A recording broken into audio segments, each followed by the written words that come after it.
সম্পর্কের নাকি যত বয়স বাড়ে তত একঘেয়েমি হয়ে যায় সম্পর্ক। বদলে যায় কিছু মানুষের প্রতিশ্রুতি, বদলে যায় মানুষের অভ্যেস, আবার কখনো বদলে যায় কিছু মানুষের ভালোবাসার সঙ্গীটাও। বর্তমান সমাজে ইগো, রাগ, জেদ এই জিনিসগুলো এতটাই ভয়ঙ্কর যে সম্পর্ক শুধু এই শব্দগুলোর সাথেই বয়ে বেড়াচ্ছে অনেকেই। আমরা বন্ধুত্ব করি, সেখান থেকে আবার ভালোবাসা পর্যন্ত যাই। অনেকে আবার প্রতিশ্রুতি দেই দুজনে একসাথে পথ চলবো, আবার দুজনে দুজনকে বোঝার চেষ্টা করব। সম্পর্কটা টিকিয়ে রাখার প্রতিজ্ঞা পর্যন্ত দেই। তারপর কি হয় জানেন? যখন দুজন মানুষ প্রতিজ্ঞাবদ্ধ হওয়ার পর একসাথে হয়, তারপর চলে আসে ওই একটাই রাগ, জেদ, ইগো, যেটাই বলি না কেন। আমরা কেন আমাদের বাবা-মায়ের মতো করে আমাদের নিজেদের সম্পর্কগুলো আজও দেখতে পারি না? আমি ছোটবেলায় দেখেছি আমার বাবা প্রচণ্ড রাগী ছিলেন। কিন্তু আমার মা কখনো আমার বাবাকে ছেড়ে চলে যাননি। আমার বাবাকে আমার মা কখনো বাজারের কথা বলতে হয়নি যে আজকে আমার বাজার এইটা লাগবে, কালকে আমার এই সবজিটা লাগবে। আমার বাবা নিজের দায়িত্ব থেকেই প্রতিদিন, প্রত্যেক সপ্তাহে আমাদের বাজার ছিল ২ দিনের। ওই ২ দিন দেখতাম আমার বাবা ঠিক আমাদের পরিবারের বাজারটা নিজেই করে আনতেন। আমার মার এই অভ্যেসটা কখনোই ছিল না।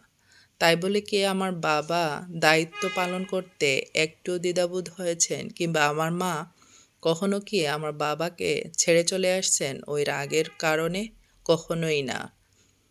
কিন্তু আজকাল দেখা যায় আমাদের এতটাই জেদ, ইগো কাজ করতেছে, হুটহাট আমরা সম্পর্ক থেকে ছিন্ন হতে এক পাও হই না। আমরা কেন আমাদের সম্পর্কগুলোকে ঝগড়ার সাথে মিলাই? তাদের মধ্যেও অসীম ভালোবাসা থাকে, আবার তাদের মধ্যেও অভিমানও থাকে। আগেও ছিল আমাদের বাবা-মায়ের যুগে। তবুও আমাদের বাবা-মা হাজারো ঝগড়ার পরেও দুজন দুজনকে কোনোদিন ছেড়ে চলে যায়নি। আমাকে অনেকেই বলে এগুলো এখনকার দিনে হয়তো এখন সবাই মডার্ন। অ্যাডজাস্ট করতে পারলে থাকবো, না হলে ছেড়ে চলে যাব। This is life bro.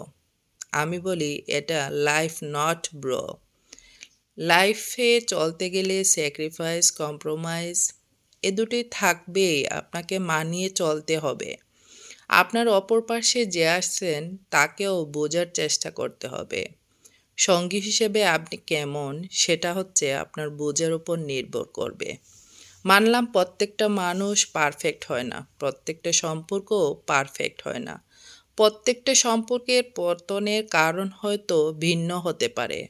আবার সম্পর্ক আসার আগে নিজের প্রেমিক কিংবা প্রেমিকা, স্বামী, স্ত্রী যাই বলি না কেন, রেগে গেলে আমরা মানিয়ে নেব এই কথাটা বলেই তার সাথে জড়াই।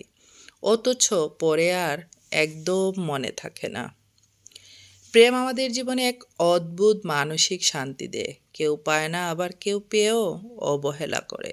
হাজারো ঝগড়ার পর যখন আপনার মনে হয়েছে আর পারছি না এভাবে থাকতে, যখন আপনি হতাশ হয়েছেন, বারবার কারণ হয়েছে একটাই, ওই যে আপনার জেদ আর ইগো।